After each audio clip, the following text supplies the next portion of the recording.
Okay, we are going to go ahead and get started again. Our next presenter was with us earlier, and she is back to give us some more amazing information about creating take-home activity bags for children and families. I am very honored to welcome Dr. Teresa McKay back. Thank you for coming back. My pleasure. So Dr. Teresa McKay has been in the field of early childhood education for over 40 years. Her experiences include being a classroom teacher, a program director, a trainer, a district manager, and an owner administrator of a NACCE accredited program in Indiana. She began working in higher education in 2002, and she currently serves as adjunct faculty online for Rasmussen University and UAGC, as well as being a full-time ECE instructor at Penn Foster High School, Career School, and College. She has owned and operated her own training consulting business, Hands-On Learning Early Childhood, since 1995. She'll put that website in the chat for you. Her book, Effective Family Engagement Policies, a guide for early childhood administrators, is now available for pre-order through Routledge. Dr. Teresa McKay, welcome. Thank you for joining us again, and the floor is yours. Thanks, and welcome everybody. So actually, it's quite an honor to follow the prior presenter because this all ties in so well. And my book, actually, that Dr. Hild mentioned, is all about how to create policy for your program for family engagement.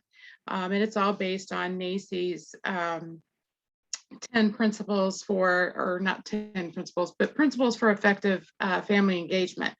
So one principle that we are going to look at here, and it was touched on briefly in the prior presentation, is how do we make those connections between home and school, especially for the development of supporting learning at home.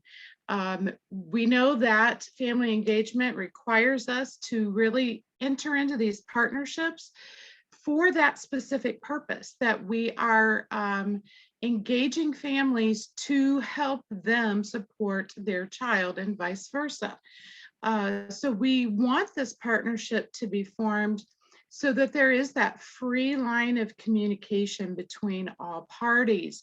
One way to really connect families with learning and understanding, I know when I was in the classroom, I got the same question all the time. When are they going to learn their ABCs and their 1, 2, 3s? And so to really connect families to understanding what it is that we do, especially if you are doing a play-based curriculum, is to provide them with that information. So just to precede this a little bit, when families enrolled into my program, they got two things. At that point in time, they got the current copy of DAP guidelines from NACCE, and then they got a copy of developmental milestones and a copy of our state's early learning standards. So that way they had information in their hands to be able to connect things, connect the dots, as it were, as their children came home with projects. They saw projects being posted in the classroom and that kind of thing. So they didn't have to ask questions like, what are they doing? Why are they doing it? They had that information in their hands. So one of the things that I love to do, I wish I could still send these home with somebody. I probably could grab our neighbors' grandkiddos or something, but is the take-home bag. And really, it's just a neat way to connect what's going on in the classroom to the family at home so that they are also working as the child's teacher, because we know from DAP, we respect the child's parent as their first teacher. And of course, the home is their first learning program. So we really want to make those connections so that they can see them. So this is one of my favorite units that I've done. If you were in our Pinterest session earlier with Sarah, my co-worker from Penn Foster, You saw that we did grab some ideas from Pinterest. But I also include any ideas that we do in the classroom, and I try to follow the children's lead. So if they are specifically engaged in a specific activity that they really, really like, then that's something that I'm going to include in this take-home bag. So what I do is I just kind of go through and say, okay, what needs to go in this bag? And then I sit down and I write a letter that goes in the bag with the family. So here we go. So the very first thing that I definitely want to remind everybody is that our job is to connect, and we are supposed to provide these learning activities for the home and the community. So we are using learning activities at home and in the community to enhance child development and to encourage and support families' efforts in creating a learning environment beyond the program. And our prior presenter talked about that. It was both inside and outside, right? So this is one way that you can engage them outside of the classroom. So my letter starts very simply, but I want to draw them in at the very beginning.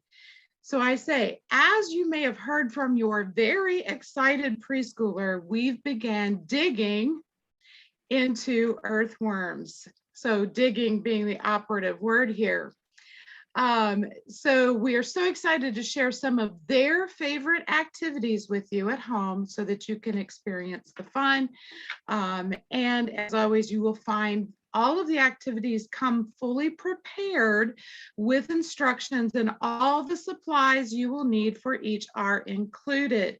And then we also provide a journal for them to, guess what, participate in some observation and assessment so that they are also learning how to view what their child does through that lens as well. And so there's a couple of key things here.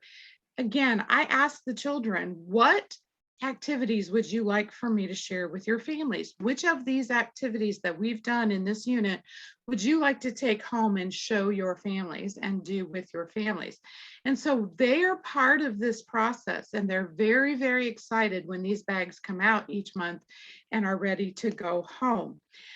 The other key thing here is that when I do these bags, I literally am providing everything that they need in order to do this. I don't, I probably do know where all of my families are coming from. So I'm going to know that I've probably got families that can't afford to buy things. I've got families that probably, wouldn't do the activity if I didn't provide all of it. But really, who has an excuse to not do the activities if I'm providing everything for them? So it's just a little bit more incentive to get them engaged in that. And because I've drawn them in, your preschooler is very excited about this unit. So we don't want to dash their hopes, right? So that's what kind of draws them in. So that's the start of the letter. And then I just, simply go into, I start with the first activity. I always start with children's books. Most of my take-home bags were revolving around children's books. Most of my curriculum revolved around children's books.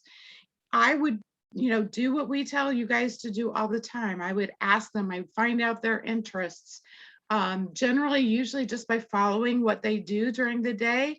And I would say, hey, I noticed you guys have been digging up worms lately. Would you like to do a project on worms? And most of the time they would agree and say yes. So then I go and I find books. So two of my absolute favorites for this particular unit is, of course, Diary of a Worm.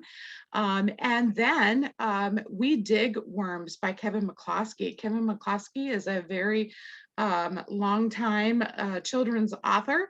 And so picture books, and this is a very good picture book. There's a lot of information in it, but it's also a good picture book. So I'm going to give them these books, and then I'm going to tell them, here's what you could do with the book. So we know, read the book, right?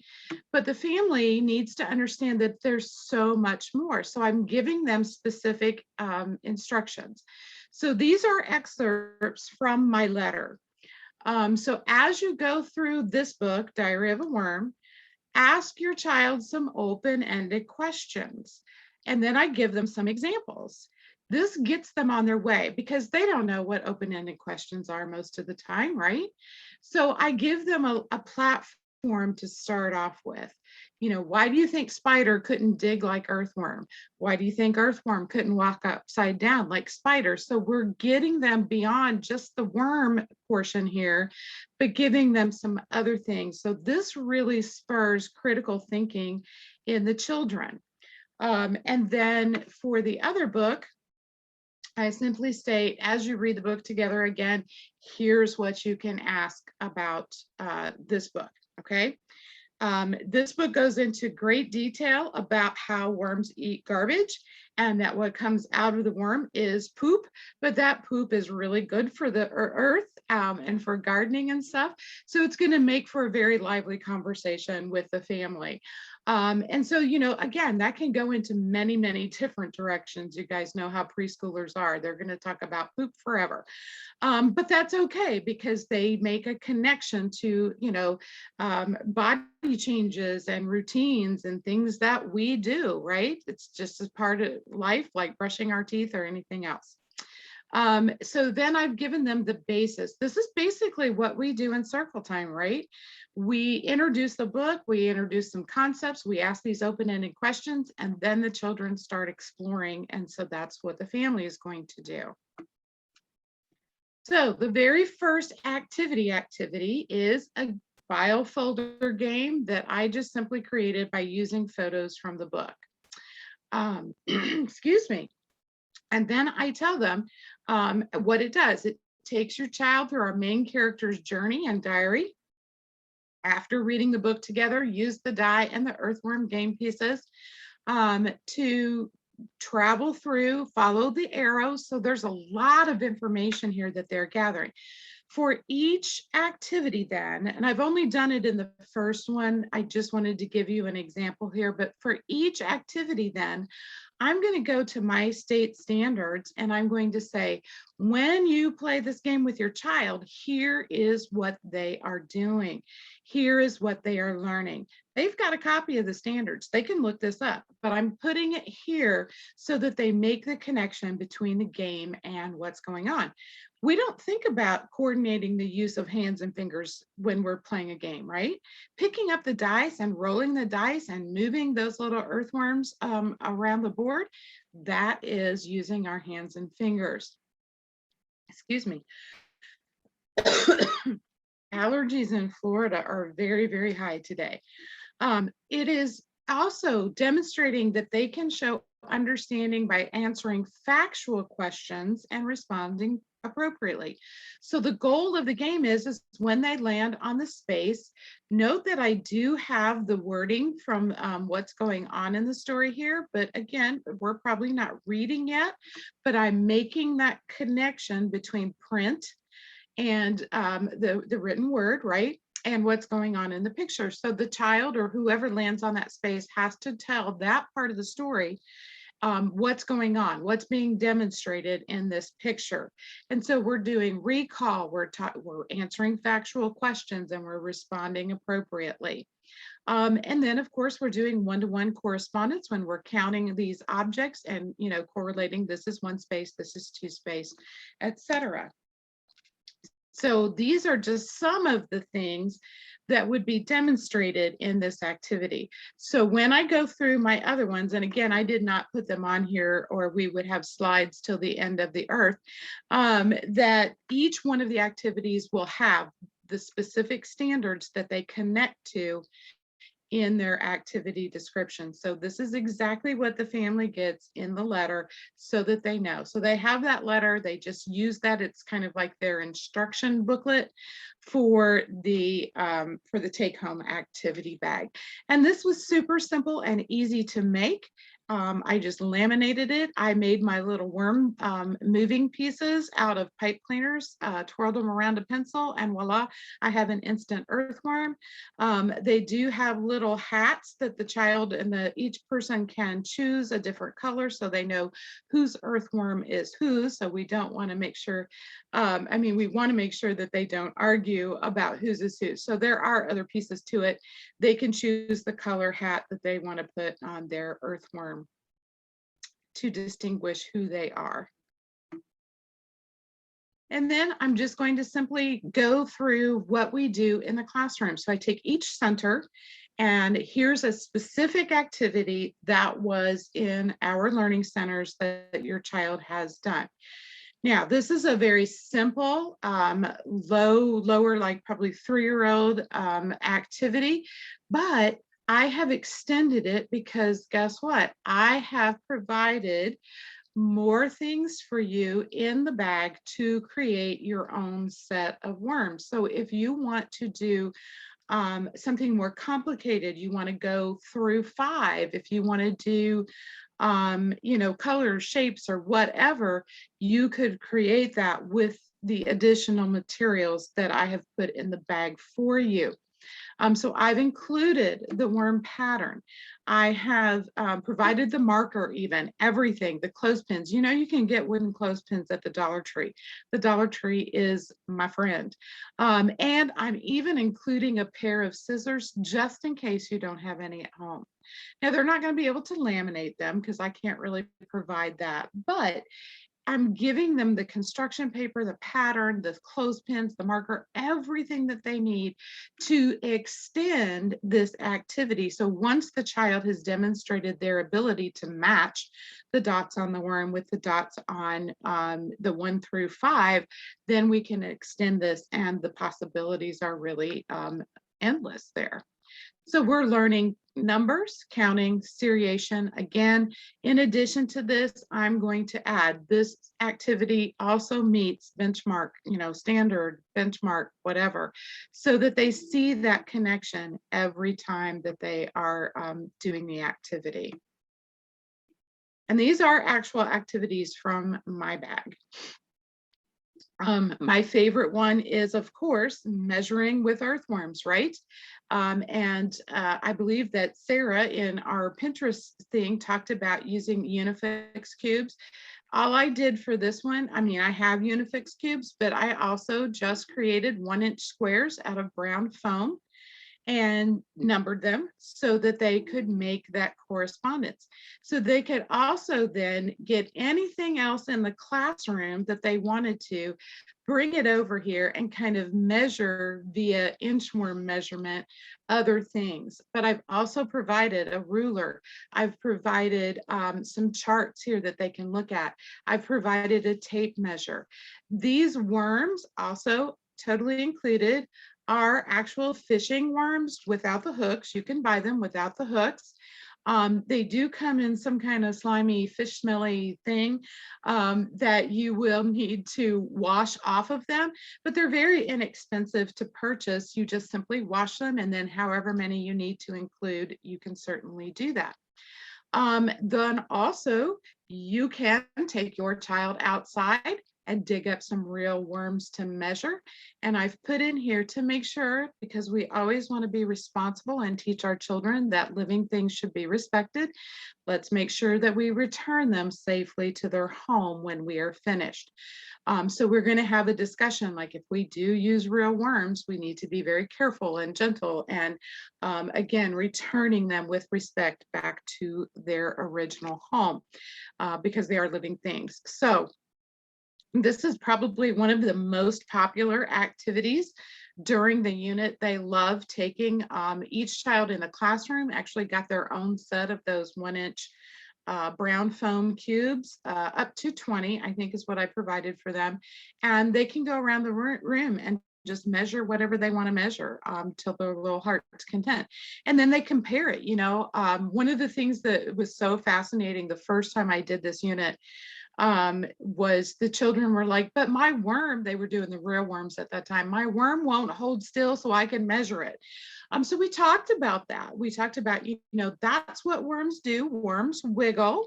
And why do they wiggle? And so we kind of had this big conversation of why the worm would not cooperate for being measured.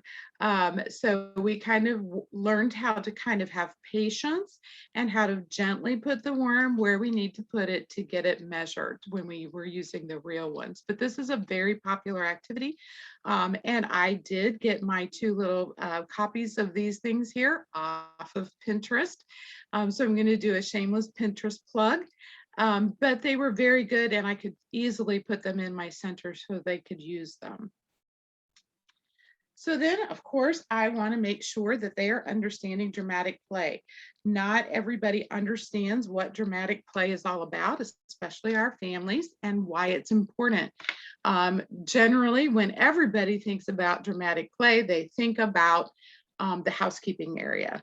So how are you going to talk about worms in the housekeeping area? Well, I'm not. I'm going to do a couple of different things. So the very first thing that I want them to do is I want them to make their own worm puppets. Once they have completed those puppets, then they can do whatever they want to. They can retell the story. They can, create their own stories. And then I'm also including a flannel board and cutouts from the story to recreate and retell it. Or give them the opportunity to make up their own. Again, I'm reminding the family that this is a very open-ended activity, so I am not providing examples, but I do provide materials. Again, I'm including the scissors and even the glue and little googly eyes if they want those, or whatever else I would need to put there. Just so you know, because it's probably hard to tell in here, the actual worm puppets are the fingers of brown gardening gloves. So I would provide the entire glove with the instruction of, cut the fingers off of the glove and then, create your worm however you want to. I've put in the red felt so they could make the red cap like Earthworm wears in the book. And of course, his sister has the yellow bow, so I've included that yellow felt. I would probably provide more materials in there, but sometimes I don't. It just really depends on how creative I want them to be. Earthworm is very simple, but in the flannel board activity, I might provide more because they could actually cut out things or create things from the story to add to their play as well. And I think I forgot my flannel board picture, and that is not good. I will have to take a picture of that and show it to you. So sorry about that. For sensory play, then I have, again, I found a Play-Doh mat. Actually, I found a series of Play-Doh mats on Pinterest. So I printed them out, laminated them, and gave the children a scene. We talk about earthworms digging and tunneling and all of that jazz. So I would probably do a couple of different things. Most of the time I made my own Play-Doh, or the children and I made the Play-Doh together. But in this case, I just kind of provided an example of a couple of different colors of Play-Doh that I would include here. I would probably go ahead and add all the other colors if they wanted to do the flowers, etc. But they can make their own worms. They can count how many worms they put in there. These are again, very open-ended activities, and it's easy. I do provide one tray for each bag so that the family can set up that activity in the tray if they wish to, especially for things like Play-Doh and our science experiment that I'm getting ready to show you. That way they understand the concept of how we do this, because I always did tray tasking or basket tasking in the classroom. So everything that the child needed for their activity within the Learning Center was on a tray or in a basket. They pulled that out, took it to wherever they wanted to take it to work on it, and then they put all of the materials back in and replace the basket where it goes. That is how all of our activities kind of were, except for things like open-ended art and loose parts play and such. So again, a very simple thing. I might include in here, here's a recipe that you can make easy Play-Doh, and I might even include the ingredients there so that they could make their own Play-Doh, and have that experience as well. And they could keep it. Here's how you can dye it brown. You can even make it smell. You can add dirt to it, whatever you want to do to extend that activity. So I would include that in my instructions for this particular activity. And then my favorite is the actual doing the worm farm. We called it the worm farm because that's really kind of what it is. And so again, I provide everything that they need, including their very own baggie of garbage. So I would put the garbage in a baggie, seal it, and put it inside another baggie. And then I would always tell them, yes, you can use leftovers such as banana peels if they decide to keep the garden going. What I normally provide for this is just a simple 2-liter bottle, a clear 2-liter bottle. I've already cut the top of it off. I've shown them how to put it together. I give pictorial instructions for this as well, because this is what we did in the classroom. So I would always have pictorial instructions for the activity for the children. So I also send a copy of it with the bag. Here's everything that you need, including torn up paper, cardboard. I even provided the worms. Those are not real worms there. Those are some of my fishing lures, but you can go to Walmart and buy a little thing of worm bait, red worm bait, that's earthworms, or you can dig them up from a yard. You don't have to purchase them if you don't want to. And I just divvied them up and sent them home. The parents knew when they picked up the bag, like, oh, there's live earthworms in there. So be sure that you don't just throw the bag in someplace and leave them to not do so well. So they did have a warning that there were live worms in there. And so then they just, and I gave them a baggie of dirt. So again, I provided everything. Here's your starter to get this worm. Now, if you want to keep your worm farm going, then these are the things that you're going to need to feed your worms. Oh, that's funny. You know, kids generally are not scared of earthworms, and it is likely the adults who are not wanting to fool with them. But I'm telling you, the kids love them. I had a kiddo in one of my sessions when I did this for real, and he was Down syndrome. And bless his heart, he had the best fun, and he held on to his earth farm or his worm farm, and he was riding in the car. And his mom told me later, she said, yep, she said he talked nonstop about his worms.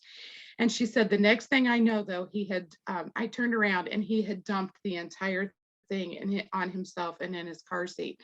And she said, but we had the best time, you know, rescuing and salvaging the worms and putting them back together again. Because after he realized what he had done, he was devastated because his farm was broken, he said. But he loved it. And I think they kept it for the longest time. He is now in high school. And I actually had the pleasure of getting to see him a couple of summers ago. And his mom said, do you remember doing that earthworm activity with Miss Terry? And he's like, no. But his mom and I had a great time over reminiscing about that because it was such a great activity and such a good connection for him. He just enjoyed it so much. And then, of course, what activity bag would be complete without providing a fun snack recipe to really, again, making sure that we're connecting everything full circle.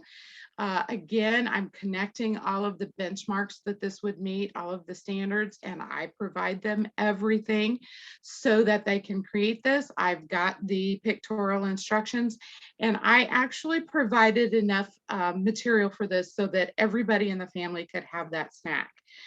So if there were siblings, I included enough snack pack puddings for that and Oreos, et cetera, et cetera. What fun did they have doing their own crushing of their Oreos? And you can crush Oreos to do other things. However, it's really, really important for us to realize that we need to respect that other cultures are not appreciative of when we use food for anything other than eating. So I try to avoid using food as a replacement for something else. So I would not crush up my Oreos to put them in the sensory table, for example, because that in some cultures is considered wasteful. So we want to respect all of our cultures and try to really keep our food items just with our snack.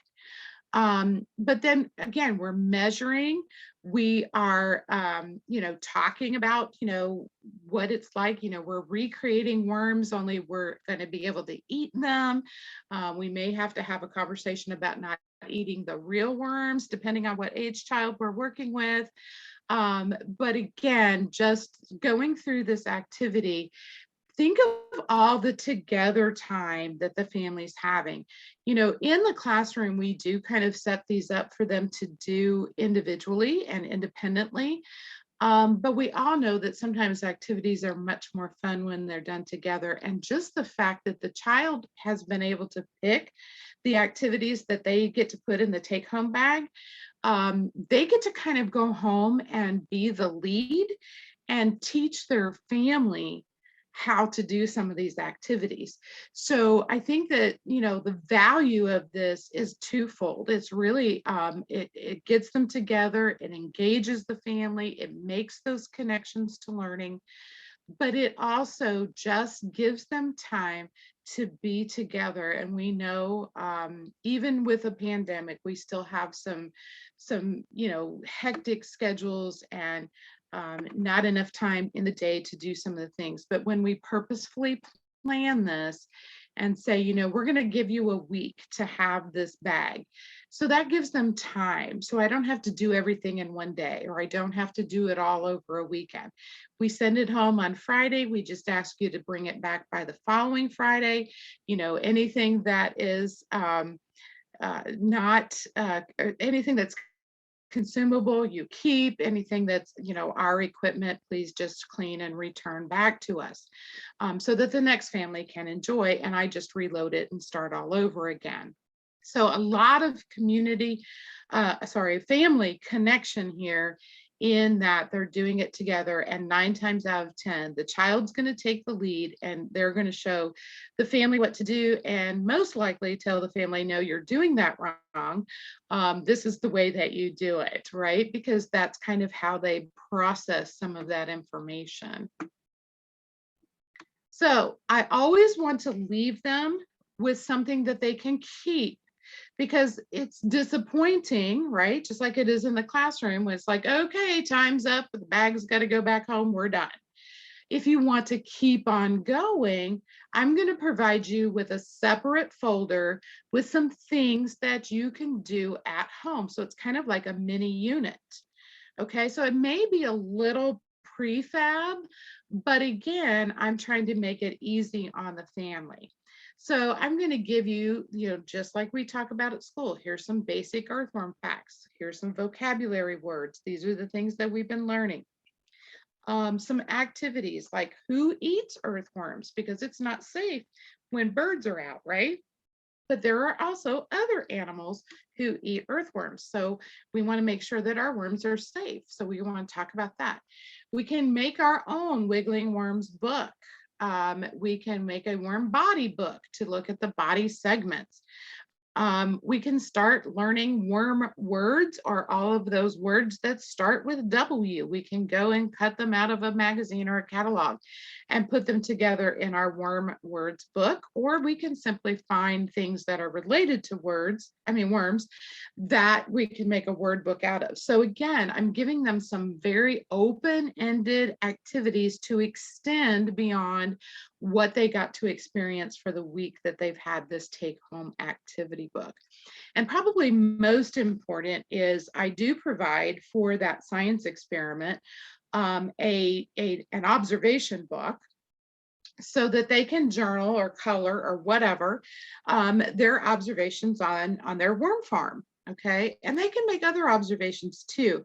I'm a big fan of journaling, and I teach the families how to help their child journal.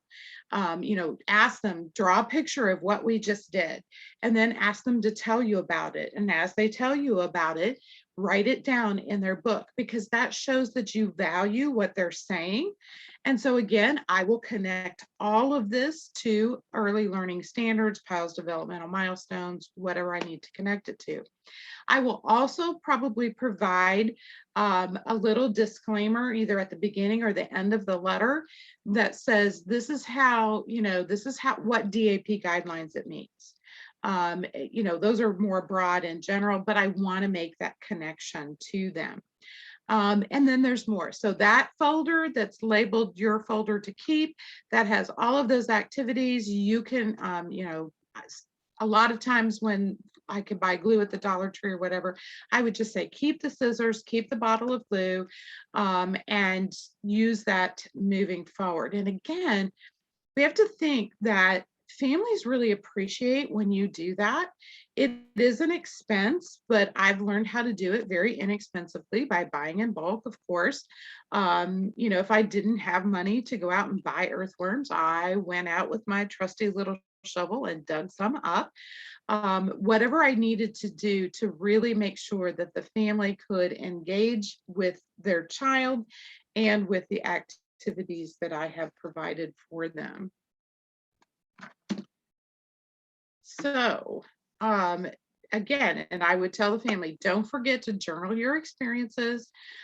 Take pictures of you guys interacting with the materials, send them back to us when you return the bag, and we will make a great big collage of how all of the families interacted with the materials.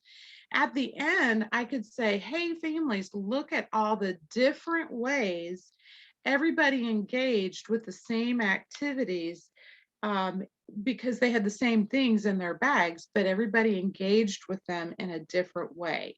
And so their reactions, the things that they're going to journal, the pictures that they've taken, again, just bringing everything full circle.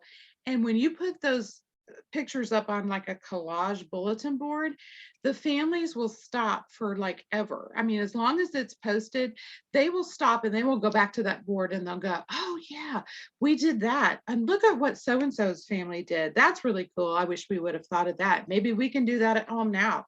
The ideas, they keep going back to it. It's like a magnet, because they're very proud at that point of what they did with their kiddos. And, again, when, we don't ever want to put the family in a place where we feel like we're saying, you don't know what you're doing. But again, it's just making that connection of, when you do this with your child, this is what's happening and this is what they're learning. And it's those aha moments for the families that really are very, very rewarding at the end of the day, because they'll say, I never realized that putting together a pudding cup with dirt or with Oreos and gummy worms was an educational experience. They don't make those connections like we do. That's second nature to us, but it's not second nature to them. So that is all we are doing. We are just simply facilitating those connections so that they can, so that they can then make them, and then they start gradually implementing these on their own. And so that was their connection to assessment. You observe your child while they're doing this. What do you see? And then come back and share that with us. So again, the goal is just to provide everything that they will need to enjoy the activities. We want them to have fun. We don't want them to stress over it. Teacher-made materials as much as possible. And when you do that, a family is going to get an idea, oh, I didn't know I could make a game out of a file folder. Hello. And so then they can just start creating their own. I, again, generally always created my bags around books, and because books were what kind of inspired all of the children's interests at that point in time. Ask the kiddos, what activities would you like to share with your family in this bag when it goes home with you? The dollar stores, all of them are your friend. Embrace the dollar store. Because if it's, if it gets broken, it can be replaced for $1. And I know that dollars are sacred as well, but, we can do this inexpensively, but money is tight. So I'm going to partner with people in the community. I'm going to say, hey, if I want to create a dental health bag, say that's my bag, I'm going to go to my local pediatric dentist and I'm going to say, I want to create 5 bags that I can send home to my families so that they can understand the importance of dental health. What can you give me for free? And then would you be willing to sponsor like $20 for a bag, or $10 even? $10 will go a long way to buy some of those materials. What can you give me for free? Posters, coloring sheets, anything like that that you can get for free, because we can make use of that. And then, you know what, if you give us $10 to sponsor this bag, we will put your advertisement down inside the bag for the families. We'll say, this bag was proudly sponsored by so-and-so dentist. And so that's free advertisement for them, right? So you will find that most of the time they will cooperate. $10 is not a lot. $20 is not even really a lot for a bag, and we now have dentists on every corner, right? So hit up another dentist and say, would you like to sponsor a bag? So-and-so down the street sponsor one of our bags. Would you like to also sponsor a bag? That is then connecting with the community. Once we've done that, like I even volunteered, I said, I would be happy to make you a bag or a basket or whatever that you could have here in the office for children to work with while they're waiting for their dental appointment. So you can barter with your community helpers and just really say, hey, I'll do this for you, you do that for me, and we both win. We're both supporting causes that we believe in. But now dentists actually have an idea of, oh, so that's what that kiddie center down the road does. They actually teach them things. Well, how cool is that? So making those connections is important. So the next time that you have something, say, a little bit more in depth that you would like to ask their participation or their help with, they're going to be more inclined because you've developed that relationship. Now, that's a whole nother part of family and community engagement for a different time or place, but it is starting those relationships and those connections. Maybe somebody is looking in your program for a good dentist and they didn't know about this dentist. And so because you've made that connection, they're going to go, hey, I can call this dentist and hopefully they take my insurance, or hopefully they'll see me, or whatever. If I don't have insurance, maybe they'll work with me, whatever it is. Just making those connections is going to then make those connections between the family and the community. And we know from Bronfenbrenner's ecological systems theory, right, that we depend on our community to help. It really does take a village to raise a child. So we need to kind of help create that village. And of course, the first step is getting the families involved in understanding and making those connections to learning. So I did just kind of want to share a couple of photos from some of my kiddos actually doing their worm stuff. And again, I had an in-home preschool for 5 years. And this actually did come out from the first 2. They started digging and they found worms. And so it really turned into a worm unit. We read the book and we did all of these activities. And I did have multi-age groups. This little sweet Petunia here, Miss Trinity, was my youngest one. She was the most brave. She loved the worms, as you can see by her face. She was fascinated with it, and she did not want to quit doing the worm unit. When we had to put the worms back in the dirt to go inside for lunch and nap, she was very, very upset. She wanted to take them with her everywhere. She probably kept her worm farm the longest out of all of the kiddos. It was just really fascinating to see how well she adapted to that. So those are some of my real kiddos doing these activities in real life. And so that is everything that I have for you all today. I do have a copy of the letter, so I wasn't sure if I can just put my email in the chat box, perhaps, Dr. Heald, and just if you want the letter in its entirety, I can certainly email that to anybody who wants it. I think that's an absolutely great idea.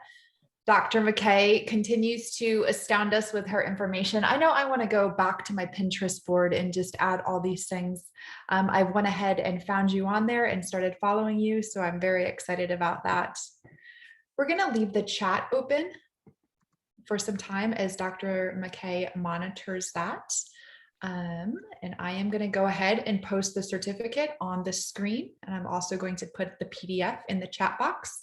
So go ahead and take a picture of that. We do have about 10 minutes between our next presenter, before our next presenter. So you can go ahead and go take a little break and come back in about 10 minutes. Dr. McKay, thank you so much for continuing to just expand our knowledge on several different topics and giving us some excitement for innovation in the early childhood classroom. Absolutely. Thank you for having me again. Absolutely.